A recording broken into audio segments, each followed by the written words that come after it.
This is Adam Neumann. He was born into an ordinary family of doctors, served in the Israeli Navy, came to New York with nothing, and started a business selling baby clothes. It failed. Then he started a company that rented offices. 10 years later, it was worth $47 billion. 2010, New York. Neumann rents a large office, splits it into smaller pieces, and sublets them to startups at a higher price. Subleasing. This model is hundreds of years old, nothing new, but Neumann calls it a revolution, and the timing was perfect.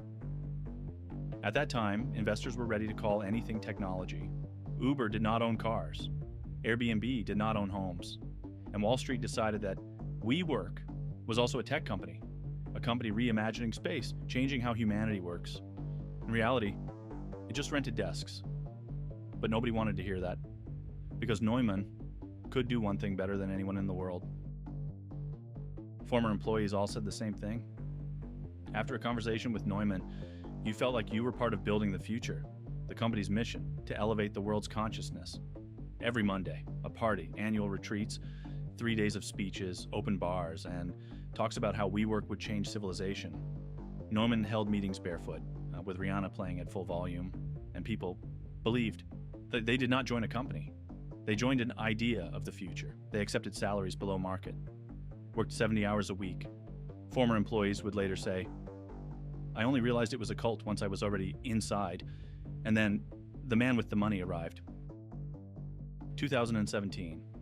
Masayoshi Son manages a venture fund of $100 billion. Money from Saudi Aramco, Abu Dhabi, Apple, and dozens of other investors. His mission, find the next great technology breakthrough. He meets Neumann. The meeting lasts 12 minutes. In the car, Son opens an iPad and starts drafting terms. Legend says he asked, in a fight, who wins? The smart one or the crazy one? Neumann, the crazy one. Son liked that answer. Weeks later, SoftBank transfers $4.4 billion. WeWork's valuation, $20 billion. A company that the same year was losing almost as much as it earned. The more money he received, the fewer people around him were left who could say no. January 2019, another round. Valuation of $47 billion. More than Ford was worth.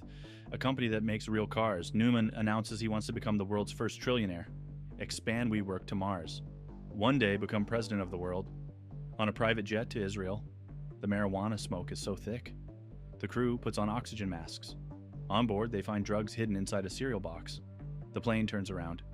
He owns buildings and leases them back to his own company, paying himself from investor money.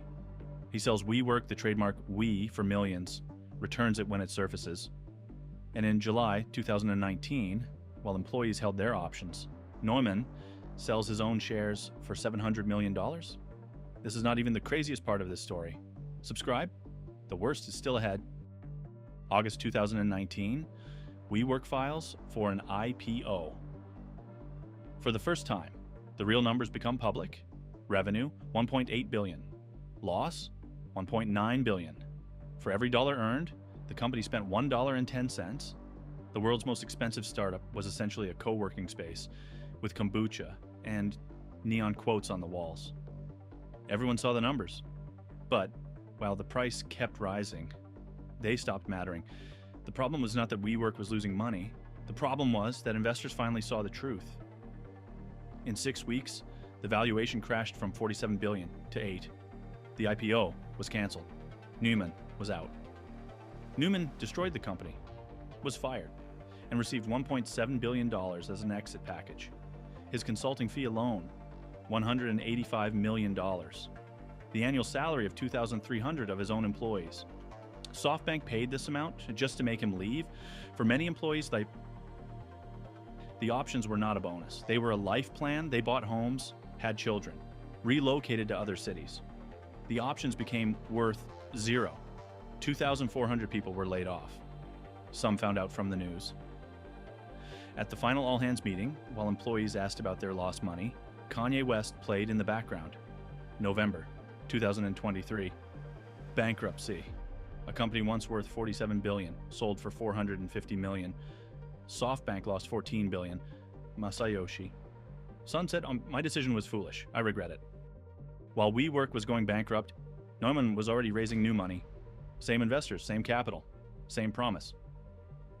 The scariest thing about the WeWork story is not that Adam Neumann fooled everyone. It is that thousands of smart people wanted to be fooled. WeWork was never a technology company.